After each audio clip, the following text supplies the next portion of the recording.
Persepolis, The Story of a Childhood. Chapter 18, The Shabbat. To keep us from forgetting that we were at war, Iraq opted for a new strategy. I heard they're going to use ballistic missiles against us. What are you saying? We're not at war with the Soviet Union. I don't believe the Iraqis have weapons like that. From the Iraqi border to Tehran, it's thousands of miles.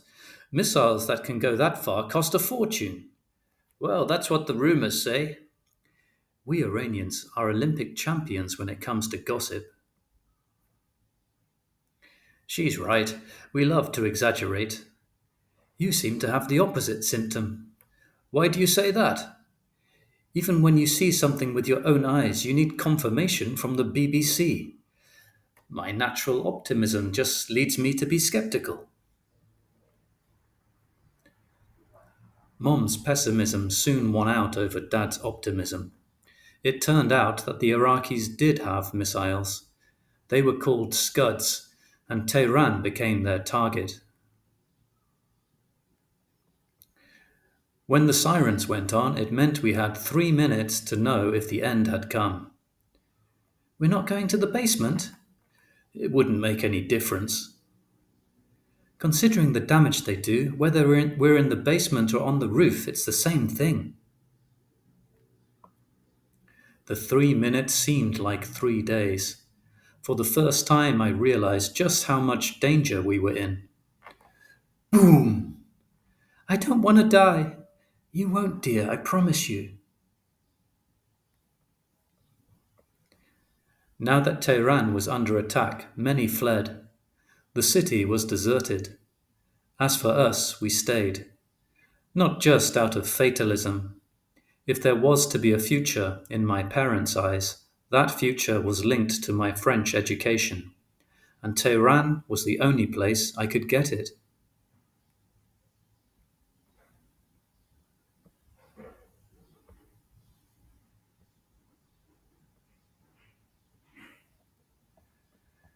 Some people, more circumspect, took shelter in the basements of big hotels, well known for their safety. Apparently, their reinforced concrete structures were bomb-proof. One example was our neighbors, the Baba-Levis. They were among the few Jewish families that had stayed after the revolution. Mr. Baba-Levi said their ancestors had come 3,000 years ago and Iran was their home. Their daughter Neda was a quiet girl who didn't play much, but we would talk about romance from time to time. One day a blond prince with blue eyes will come and take me to his castle. Oh yeah, me too. So life went on. On one day, like any other, Mum, can I have some money? I want to get some jeans and espadrilles. How much? Oh, 1,200 tumens. 1,000 tumens? Yeah, that's how much they cost. I see. Our currency had lost all its value. It was 7 tumens to the dollar when the Shah was still around. 4 years later, it was 110 tumens to the dollar. For my mother, the change was so sudden that she had a hard time accepting it. I went with my friend Shadi. So, how do they look?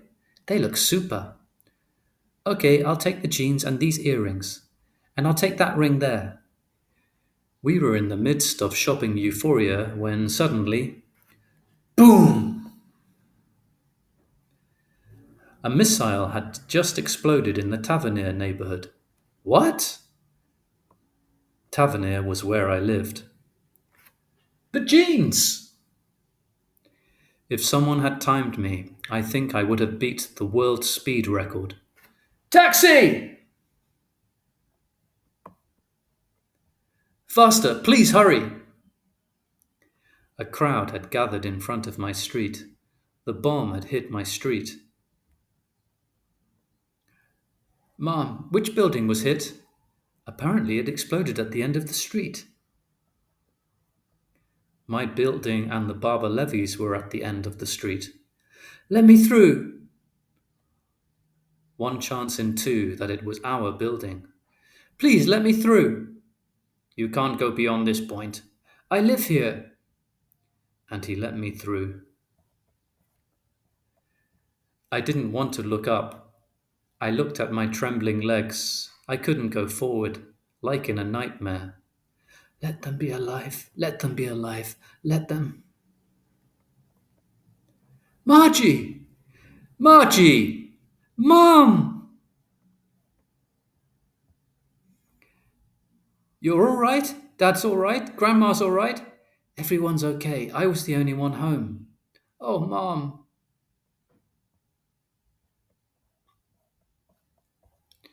Where did it hit? The Barber Levy's house. At least they weren't home. Mum, they weren't, right? Well, I don't know. It's Saturday, you know? I know it's Saturday, so? Saturday is the Jewish Sabbath. Wherever they are, Jews are supposed to go home. You think that? It's true that they weren't very observant. I think you're right. They must have stayed at the Hilton. You know the tape I put on the windows? It worked perfectly. All the windows are broken, but there's not a piece of broken glass in the house. I could tell that my mother was trying to change the subject. When we walked past the Barber Levy's house, which was completely destroyed, I could feel that she was discreetly pulling me away. Something told me that the Barber Levys had been at home. Something caught my attention. I saw a turquoise bracelet. It was Nada's. Her aunt had given it to her for her 14th birthday. The bracelet was still attached to I don't know what.